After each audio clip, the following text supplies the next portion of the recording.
मुगल राजवट की आर्थिक राजधानी सूरत को बसूरत करने के बाद छत्रपति शिवाजी महाराज और उनके मावड़ों के बीच कमाल की खुशी मची हुई थी। मराठा साम्राज्य के बढ़ते कदम रोकने की कोशिश करने वाले दुश्मन भी अपने साथ कफन लेकर चलते थे।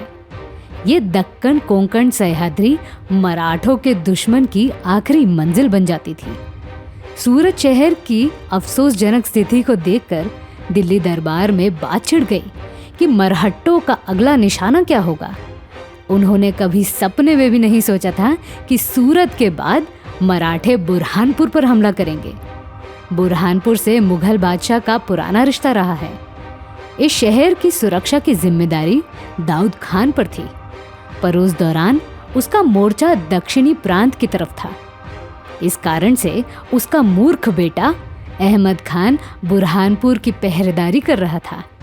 सबसे बड़ी बात यह भी थी कि उस वक्त राजपूत योद्धा जसवंत सिंह औरंगजेब का एक बागी बेटा बहादुर शाह के देखरेख के लिए बुरहानपुर में ही था। ये वही जसवंत सिंह है जिसके हाथों औरंगजेब मरते मरते बचा था। बहादुर शाह के देखरेख के लिए जब जसवंत सिंह को पैसे की कमी हुई, तब उन्होंने अहमद खान से 5 लाख रुपए मांगे।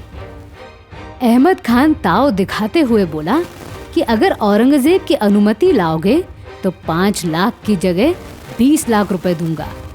ये सुनकर जसवंत सिंह को अपमानित महसूस हुआ। उन्होंने अहमद खान को चेतावनी दी कि जल्द ही छत्रपति शिवाजी महाराज की फौज बुरहानपुर पर हमला करेगी।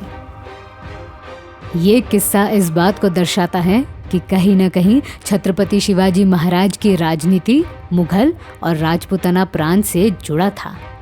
महाराज इतने चालाक थे कि उन्होंने औरंगजेब के सभी बागी बेटों को शरण भी दी। जसवंत सिंह जिस बहादुर शाह को संभाल रहे थे, वो आगे चलकर मुगल बादशाह तो बन गया, पर औरंगजेब के जीते जी इसने छत्रपति शिवाजी महाराज के इशारों पर एक सेना भी खड़ी की थी। मुगल दरबार में बैठा औरंगजेब भी बड़ा चालाक था। उसे भी इस बात की भनक लगी कि उसका बेटा उसके ही दुश्मन से मिला हुआ है। खास बात यह भी थी कि औरंगजेब ने समय देखकर बहादुर शाह की योजना पर पानी भी फैला दिया, पर औरंगजेब ये नहीं जानता था कि उसके साम्राज्य के कितने लोग मराठों से मिले हुए हैं। खैर, अब बुरहानपुर पर आते हैं। सूरत मुहिम के वक्त खुद महाराज नेतृत्व कर रहे थे। सूरत शहर से मिला हुआ धन का इस्तेमाल मावड़ों के लिए हुआ। फिर महाराज ने उन पैसों से मराठा नेवी को मजबूत किया। बहुत सारे जहाज बनवाए, किले का निर्माण और पुनर्निर्माण भी हुआ। पर मराठे यहाँ रुकने वाले नहीं थे। महाराज के 2 निष्ठावान योद्धा मोरोपंत और सरनोबत प्रतापराव गुर्जर को मुगलिया सल्तनत का उत्तरी प्रांत पर आक्रमण करने की तीव्र इच्छा हुई। खास रूप से सरसेनापति प्रतापराव गुर्जर पहले मराठा थे जिन्होंने उत्तर दिशा में जाकर मुगल इलाकों में सालाना चौथ लागू किया। महाराज ने मोरोपंत को 20,000 और प्रतापराव को 10,000 की फौज देकर उत्तर की ओर रवाना किया। बुरहानपुर और उसका निचला भाग खानदेश प्रांत आता है।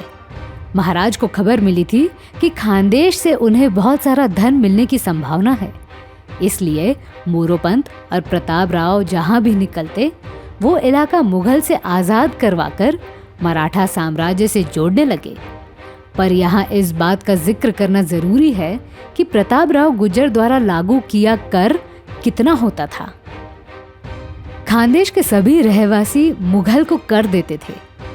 प्रतापराव गुर्जर जहां भी जाते वहां के मुखिया को बुलवाकर इस प्रथा को बंद करने की विनती करने लगे। प्रतापराव उन्हें यकीन दिलाते थे कि उन्हें इतना सारा कर मुगल को देने की कोई जरूरत नहीं। उनके नगर पर अब छत्रपति का सुशासन चलेगा। इसके बदले मुगल को देने वाले कर का सिर्फ 1/4 हिस्सा छत्रपति को देना पड़ेगा। जिन नगरवासियों को यह सौदा अच्छा लगा, उन्होंने छत्रपति की रियासत मंजूर कर ली। पर मानसिक गुलामी में जी रहे लोग मुगल शासन चाहते थे। इससे निपटने के लिए प्रतापराव गुर्जर उस नगर से ज्यादा धन निकालने लगे। अब यहाँ एक मजेदार किस्सा है। बुरहानपुर के नजदीक पड़ने वाले नगर में रहने वाले लोगों के मन में प्रतापराव के प्रति डर बैठ गया। वो नहीं चाहते थे कि मराठे उनके नगर में आकर हमला कर दे। इसी बात को देखते हुए उन्होंने नारी का वेश धारण करना शुरू किया, क्योंकि दुश्मन पक्ष के स्त्रियों को हाथ ना लगाने की नसीहत छत्रपति शिवाजी महाराज ने सेना को दी थी। इतिहासकार मानते हैं कि प्रतापराव गुर्जर ने करीब करीब 1 करोड़ रुपए जमा कर लिए थे। सरसेनापति प्रतापराव गुर्जर ने इतना दायरा पार कर लिया था कि आज के मध्य प्रदेश में स्थित बुरहानपुर शहर उनके नजरों के सामने ही था। बुरहानपुर मुगल बादशाह के लिए दूसरी दिल्ली थी। अब बस प्रतापराव बुरहानपुर पर हमला करने ही वाले थे कि जसवंत सिंह ने प्रतापराव से गुजारिश करते हुए कहा कि वे इस शहर को छोड़ दें। इस किस्से को लेकर इतिहासकारों के लिए सबसे बड़ा प्रश्न चिन्ह था कि आखिर क्यों प्रतापराव ने जसवंत सिंह की बात मान ली। जसवंत सिंह को कैसे पता था कि बुरहानपुर पर मराठे हमला करने वाले हैं? क्या अहमद खान ने जसवंत सिंह को 5 लाख रुपए दे दिए थे? इससे भी बड़ा सवाल ये भी है कि मुगल सल्तनत में मरहट्टों का आक्रमण औरंगजेब सिर्फ देख रहा था।